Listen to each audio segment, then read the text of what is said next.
This Louis Vuitton Neverfull bag in the small size. Ito yung pinaka-smallest size ng Louis Vuitton Neverfull bag. So this bag was purchased by my husband when he went for training in Japan. So nandun siya for about a month. And then, bago siya bumalik sa Singapore, binilhan niya ako ng Louis Vuitton. Okay, so, bigyan ko lang kayo ng review because this bag was purchased September 2017 in Tokyo, purchased in Tokyo, Japan. And then, as you can see here, yung kulay ng kanyang leather ay nagpatina na. Medyo kulay caramel na siya. Because this is what Louis Vuitton trademark is.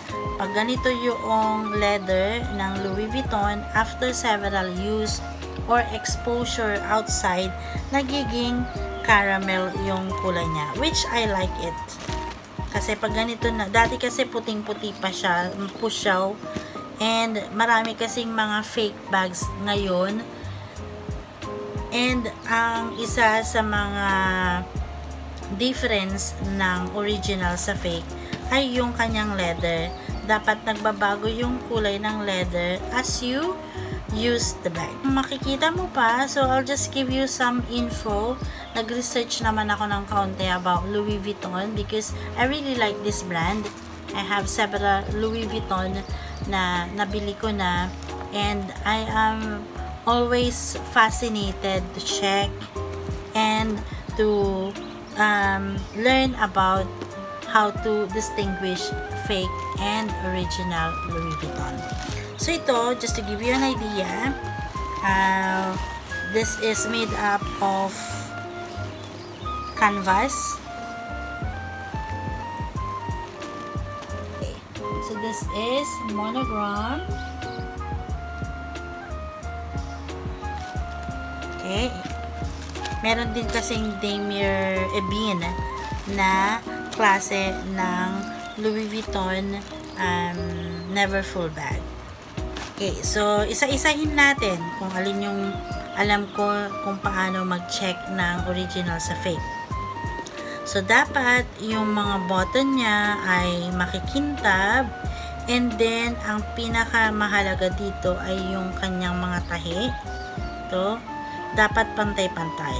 Because Louis Vuitton is perfectionist and gusto niya lahat ng mga bags niya, pag gumawa siya ng bag, ay dapat pulido. Okay. So, yung daliri ko lang ang hindi pulido. Pasensya na kayo sa daliri ko.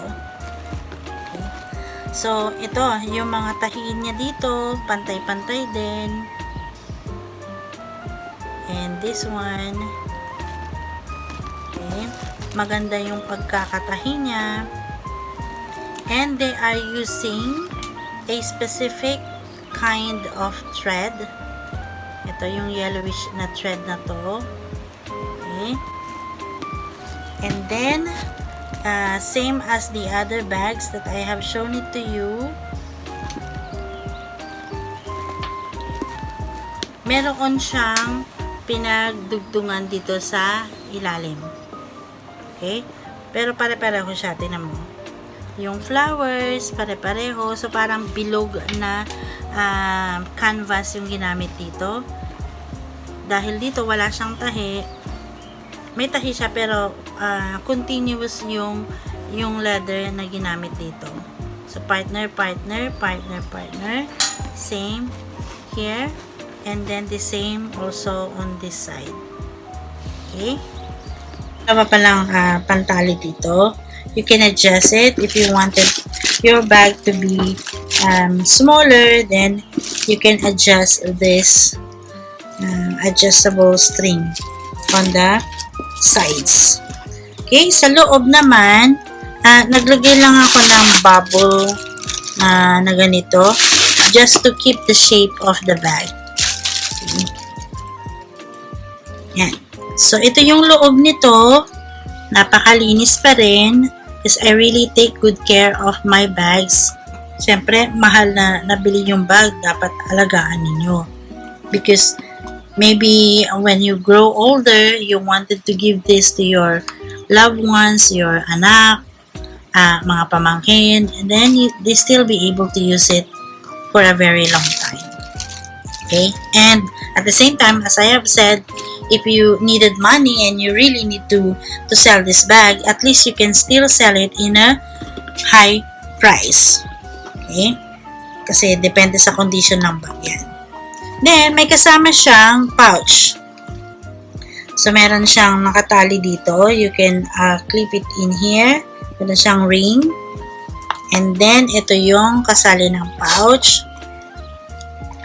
So, same ng kulay ng canvas na ginamit sa loob. Ito rin yung kulay ng wallet or pochette. Okay, and meron pa yung card.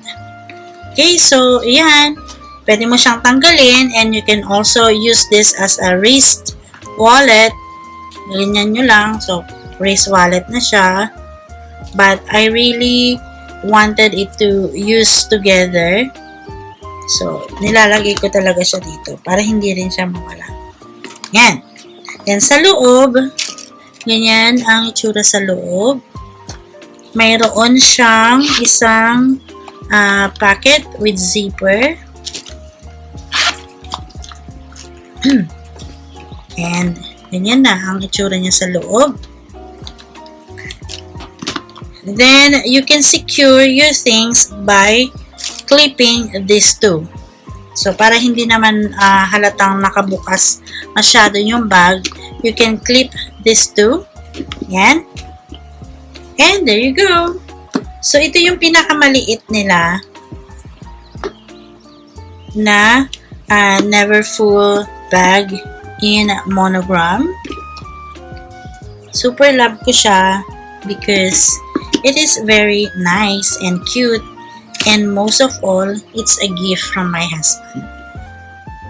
So, ilagay natin yung mga palaman para still okay siyang tingnan. Ayan. Okay, and that's it. So, I've already used this many times. I can put my iPad inside pag nagta-travel. Pwede nyong gamitin pang second bag ninyo with your, this will be your shoulder bag, including siguro magsuot din kayo ng sling bag or maybe your laptop bag, depende sa inyo. So you can use this as casual, pag naka-casual attire ka, or pwede rin naman ng semi formal, or if you go on a meeting, you can use this because this is big. You can put your iPad or your small MacBook if mayroon kayo, or small computer or PC, small laptop I should say. Yan. Yan, ito yung kanyang dust bag. Okay, so yung dust bag niya ay also original. Normally, meron siyang meron siyang tag. And the dust bag for Louis Vuitton is always made in India.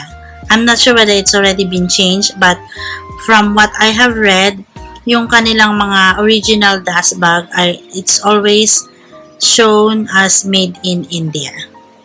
So, baka doon yung paggawaan ng dust bag nila. I'm not sure. Okay. Then, ganyan lang. And, nilalagay ko lang siya sa dust bag para hindi siya magluma masyado.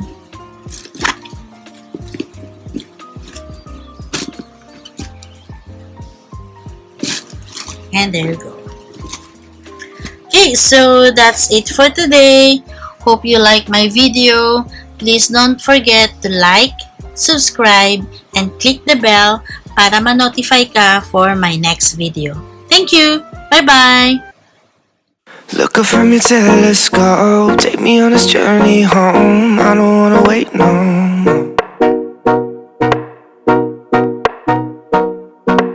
Lay me down behind the moon, tell me you'll be on real soon. I don't wanna wait no more.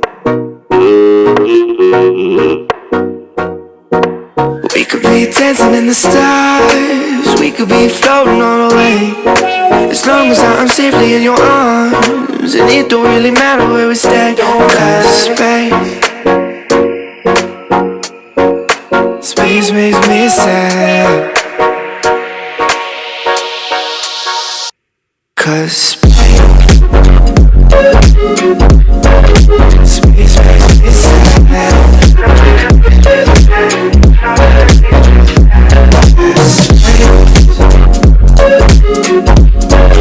Space makes me sad.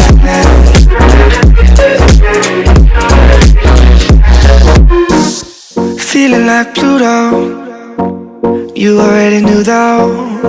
I'm hiding just behind the stars, but how come the stars don't shine when it's day?